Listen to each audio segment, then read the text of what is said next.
Je monte à bord du plus grand navire de guerre canadien qu'on n'a pas. C'est une frégate de 134 mètres de long avec 3 étages puis un équipage de 240 personnes. Et puis je monte sur ce navire-là pour la première fois de ma vie. Je me fais accueillir par l'officier de service qui m'emmène à la place parce que j'aurais jamais cru qu'il m'aurait emmené.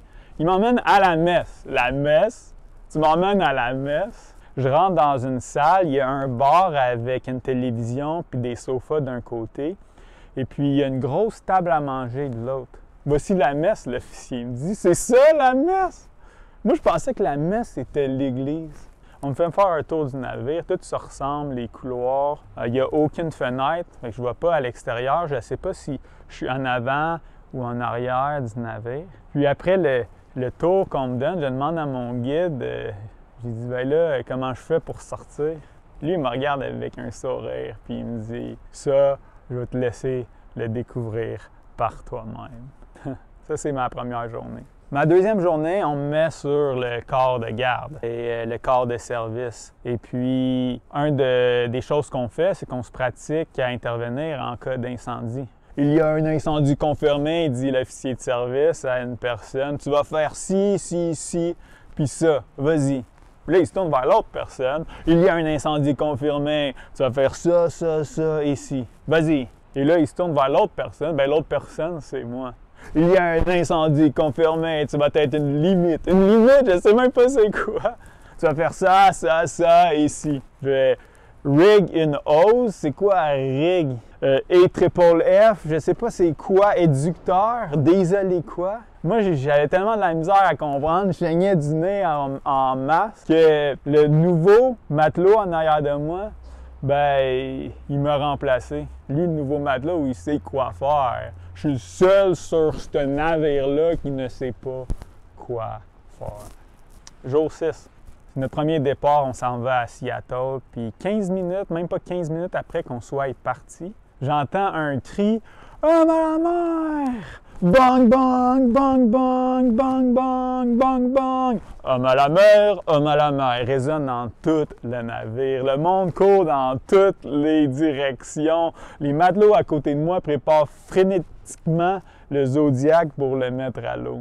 Mais qu'est-ce que je dois faire? Où est-ce que je dois aller? Les couloirs sont vides comme moi, je les ai jamais vus avant. Puis je me dirige vers la messe. Je rentre dedans, on me dit que je suis pas à la bonne place, je dois aller à un autre messe. Un autre messe? Mais donc, il y en a combien des messes dans ce navire-ci? Surprise, j'arrive en retard où est-ce que je dois être. Et mon nom ne se retrouve pas sur la liste de présence qui est envoyée au barreur.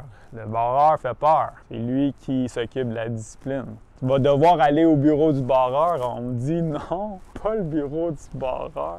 Il y avait des portes qu'on ne voit pas vraiment jusqu'à ce qu'on se cogne le tibia sur le rebord métallique en dessous de ces portes-là. Des rebords métalliques qu'on apprend à enjamber assez vite. Mais ça, ces rebords métalliques-là, c'est pas la seule chose que j'ai appris à enjamber. Monsieur, on me dit arrêtez de sauter par-dessus les lignes. Je vous promets, je les ai pas vues, les lignes.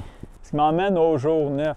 Le jour 9, on me demande d'aller travailler sur la plage avant du navire. Sur la plage avant du navire, il y a une grosse ligne qui sépare la plage d'avant en deux. Une ligne faite de métal, faite d'une grosse chaîne de métal, gros comme mon corps, qui soutient l'ancre de son plein poids. Mais moi, comme le beurre de peanut qu'on ne voit pas dans le garde-manger, même s'il est dans notre face, là, je ne vois pas l'ancre. Mais je fais pas juste pas le voir, l'ancre, la chaîne d'encre, mais je saute par-dessus. Espèce de malade! Saute pas par-dessus le câble d'ancrage, on me crie après, avec la damnation dans le regard.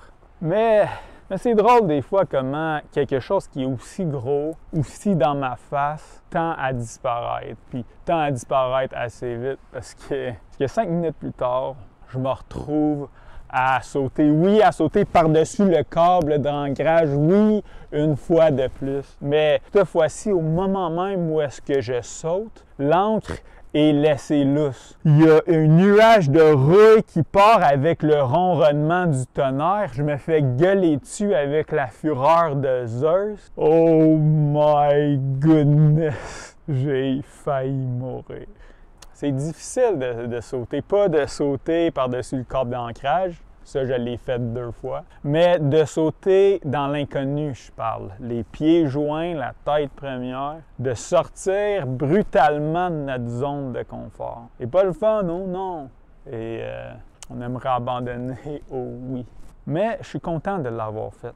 Je suis content de l'avoir fait, d'avoir été patient avec moi-même. Parce que maintenant, je sais quoi faire sur un navire de guerre canadien. Donc, si jamais vous vous élancez dans l'inconnu comme moi je l'ai fait et que vous sentez un tantinet stupide, je veux que vous sachiez que tu n'es pas le premier ou la première. Et je suis pas mal certain que tu ne seras pas le dernier ou la dernière non plus. Donc, prends courage. Prends courage et sois patient avec toi-même. Mon nom est Guillaume Lucioul et cette chaîne est à propos des histoires qui nous définissent.